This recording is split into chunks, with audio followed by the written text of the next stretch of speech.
all that. But it kind of started to happen again here, ensuing play, when everyone was tweeting out the GIF of Cam Fowler flying in. That was hilarious. That whole thing, everyone goes nuts. It all started with Cogliano and I think it's Dubois slash each other, and then for some reason Cogliano looks like he's just a tiny human being next to Dubois. Yeah. And he drops the gloves and tries to go. Everyone goes crazy. Kessler goes nuts, but Fowler went a little overboard. I mean, he got excited. He wanted in on the action, but I mean, there really were no real fights in that. It was just kind of there was nothing. Brawl. Yeah, like there was nobody really dropped the gloves and started dishing punches out, but it was kind of just a brawl. And like you said, I mean, I saw that too. Dubois standing next to Cogliano, because Dubois is a big kid. Cogliano's not small by any means, but standing next to Dubois, he looked pretty short. So that was, I don't know if he picked his fight right on that one, because if they actually had gotten a scuffle, I would have been a little bit worried for Cogliano. Well, it was Hayward or Allers that said, like, oh, they list Cogliano at, I think it was like 5'10", and he was like, I don't think he's 5'10". He just didn't look like he was in a professional hockey. Looked like he was playing Bantam or something against adults. But good thing he didn't get clocked. Someone was trying to say on Twitter that looked like Fowler threw a punch. He didn't. He was trying to he leapt and then tried to wrap his arms around Dubois and missed, and then luckily didn't hit his face on the ice and didn't get his hand stepped on by somebody. I don't think he was throwing a punch. Someone mentioned it on Eric Stevens' Twitter, and they're like, "Oh, he could have been suspended." I was like, "For what? For hitting his face on the ice? Like that's all the worst that would have happened." He's learning from Alexa.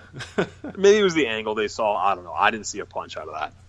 But the Ducks would get out of that first period. The only thing that ever really happened towards the end of that was Boschman kind of got walked on there by Foligno at the end. Gibby, of course, makes that save. Period comes to a close. 3-1 Ducks. Shots at this point are 26-22. Head into the third, and it was kind of like a lockdown situation for Anaheim. I felt like they kind of put the brakes on offense for the most part. Yeah, and they're kind of sitting back, which we're used to seeing, I think, when the Ducks take a lead into the third period, and obviously at times it's come back to hurt them. But they kind of did it the right way this time. I think they played well defensively. They didn't shut down. They didn't let Columbus walk in across the blue line. They kind of clogged up the neutral zone, and they did a good job of preventing offense from Columbus for the most part of the third period. And I think that's what they need to start doing when they go into the third period with a lead, because we haven't seen it that much from them this season. No, the good news is they kind of went and were on their heels for a bit, but they end up getting another goal. I mean, and Kessler almost gets one in this period too. Kessler hits the post. Fowler ends up getting one from the blue line. I don't think Bobrovsky even saw what that puck was. I was talking to you. We were discussing what we're going to do in our pregame here, and I'm like, oh, hey, Fowler got one. This game was winding down, but the Ducks got another one.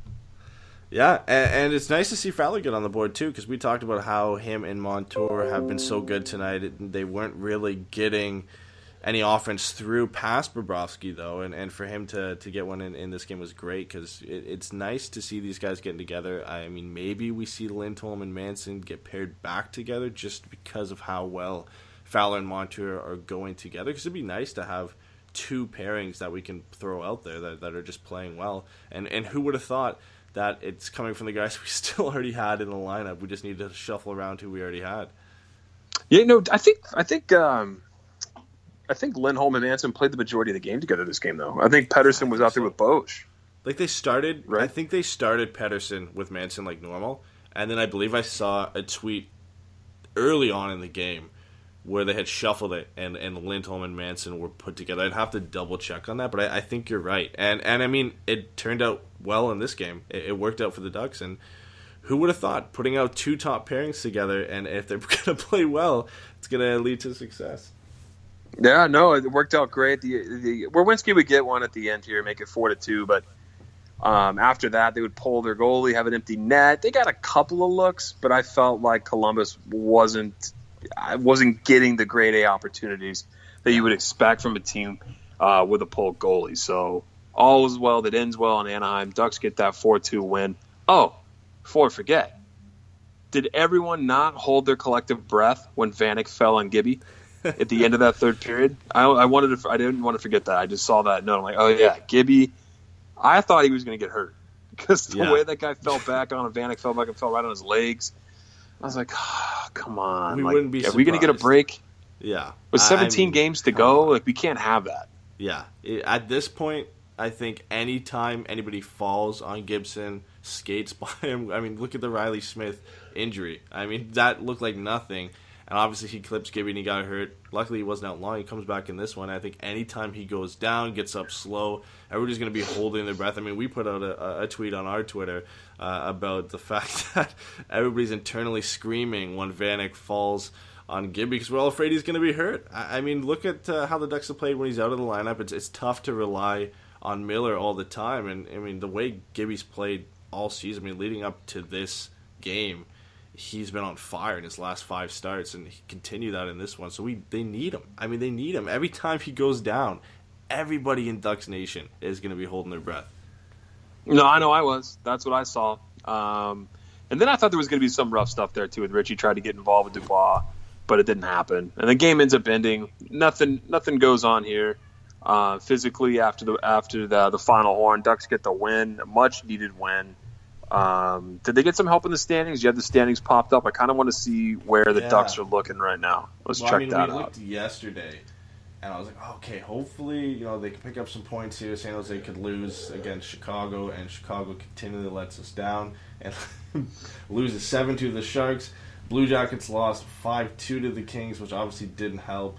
And looking tonight, they did get we're back at a wild card spot. Yeah, because the Rangers beat the Flames, so that's helpful. I guess kind of helpful, but not helpful. The Avalanche beat the Minnesota Wild. I think any outcome in that game is not ideal because both teams are kind of fighting for that final wild card spot with the Ducks. I think the Avalanche win almost hurts them more than it does if Minnesota won that game. So, I mean, the good thing is Calgary losing, and Calgary hasn't been playing well as of late. So now, Calgary's not out of it by any means, but you're kind of just fighting with LA and San Jose, especially how well all 3 teams have been playing. And, of course, it's going to come down to the 3 California teams for the final 2 spots in the Pacific Division. And maybe, just maybe, we didn't think this would happen 2 weeks ago, but it looks like a Pacific team might actually get in to that final wild card spot because of how bad the St. Louis Blues have been playing. It's amazing how bad St. Louis has been. They fell off a cliff. They have not looked good at all. So that's really good news for Ducks fans. The other good news is I was talking to my buddy about this, and he was like, why are the Ducks, it always seems like, and it probably seems like this to every fan base, but I mean, you see it more because it's your team. Yeah. But I always feel like the Ducks never have games in hand. Like they're always ahead of everybody in the schedule. So if they go on a losing streak and they've played 5 more games than everybody, it's a problem. And that was part of the problem this week as that happened. But now the Ducks have a game at hand on Calgary. So that's good. That's a Pacific Division rival that's now behind the Ducks by 3 points. But like you said, you got to worry about everybody in the West when you're talking about a wild card spot. So the Ducks have a chance to leapfrog back and be ahead of LA if they win their next game and LA loses. So that'll be a good thing. Ducks right in the thick of things. There's really no room to breathe. They just have to put the foot on the pedal and race across the finish line. And you can't coast. They can't take a day off. There's no way. This is what you live for, though, right? This is the type of hockey you live to play, to fight in these battles. I mean, we've been lucky the last 5 seasons, and the Ducks have made it interesting, but they've won the Pacific Division 5 times in a row. Man, all those awesome trophies that no one cares about. But all those cool we've been banners. Treated to some pretty good hockey, and not so many worries come the end of the season. And it's kind of a little bit different so far. I mean, I don't think any of us think the Ducks are going to go on a run and catch Vegas unless Vegas fell off a cliff, which doesn't look like it's going to happen. So it's going to be a fight with San Jose and LA. And again, our hopes tomorrow fall on the Chicago Blackhawks of all teams to come out and try and beat the LA Kings after getting thrashed by San Jose. And that's probably not going to happen. So it's really up to the Ducks. You can't scoreboard watch. You can't hope that San Jose or LA are going to lose games because they're in the same position as you. They're going to be fighting to win every game they can, and everybody's playing well right now. So the Ducks have to really not pay attention to that game, look forward to the next game, and give it their all. And I loved their effort in this game. Columbus is a good team. Yes, they were missing Wenberg in this one, but everybody else was pretty much there. You're facing their top goalie in Bobrovsky, and you end up winning 4-1. And I think it was one of their stronger games in a while, and it's a nice rebound after a couple disappointing games before the trade deadline. No, I absolutely agree with you. But I want to throw a side note out there. I know Vegas is several. I think they're almost they're 10 points, 11 points ahead of Anaheim, right? Yeah. They're actually 5-4-1 right now. I've lost 2 in a row. So how about that? I'm not going to say the wheels are falling off the bus yet. No, they're not. They're not. I know. I've been waiting for them to slump all year, man. Like I've been telling people, they're finally going to slump. Come on, they're going to slump. They're not going to make the playoffs. There's no way. Now, now they're leading the division.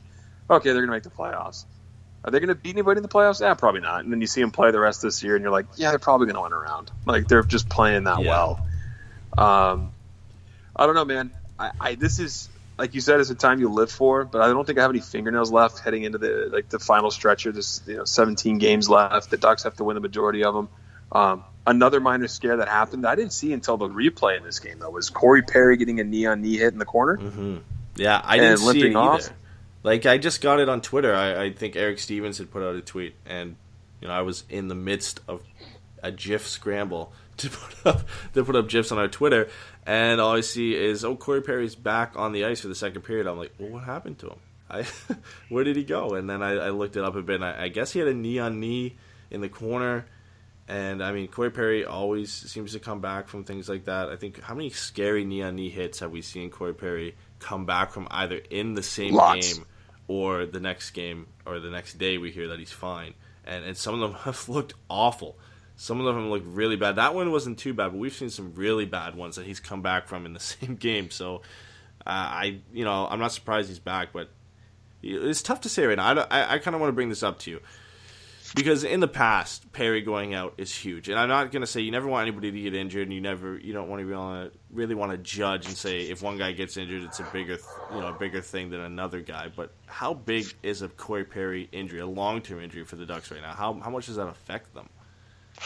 I think it absolutely affects them in terms of how much. If you're talking playoff standards, as much as I dog on that guy for not being mobile anymore and having lost a step or two in the NHL, he's been able to put up some big-time goals. I mean, last season of the playoffs, talk about Edmonton, right? Ducks play Edmonton Game 5. He comes out and gets that goal. I think he also had an overtime goal against the Flames in the round before that. So you can say what you want. I know that I trash the guy a lot for not being the goal-scoring per hour that he's always been in his career. But we all know that Corey Perry's gone. There's no more 100 points. There's no more 50-goal seasons. We're past that. Hayward, I think, said that he wears like knee braces on both knees, or has. He made a comment about his knees in tonight's game. But to answer your question fully, I think it's a big loss. Because, who are you going to bring up and slot in? Yeah, that has that game-breaking potential. He may not be the most ultra-consistent guy, but he does come up big in big games, or at least he has. So that's something that I don't want to lose come playoff time, as much as I like to dog on that guy. Yeah, I think you're right. I don't think it's as big as a loss from back in the day when Perry was the dominant force that he is. But it's like you said, you can't really replace him, even with him not playing up to the standards we've expected from Corey Perry of old.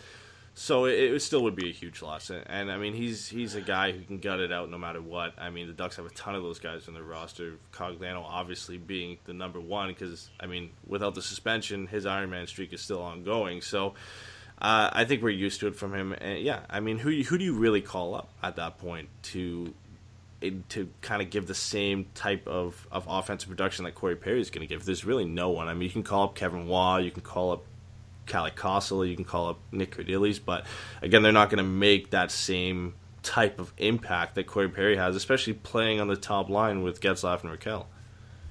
Yeah, that's the scary part, is there's no one to call up. Yeah. As deep as everyone likes to talk about Anaheim's farm system, that's mostly on the blue line. Mm-hmm. We got guys that are coming around. You talk about a Steele or a Max Jones or a Comtois, but those guys are several seasons out. I think Steele might be the closest to being a full-time NHLer. There's a possibility he makes a roster next camp. But, beyond him, you got to wait a little bit for Jones, I feel like. There's really not anybody on the forward lines that you could talk about coming in and stepping in for a guy like that. I just don't see it. That's what everyone was kind of surprised about. Let's get into some of what happened to the deadline and what didn't happen to the deadline. That's what I was surprised about.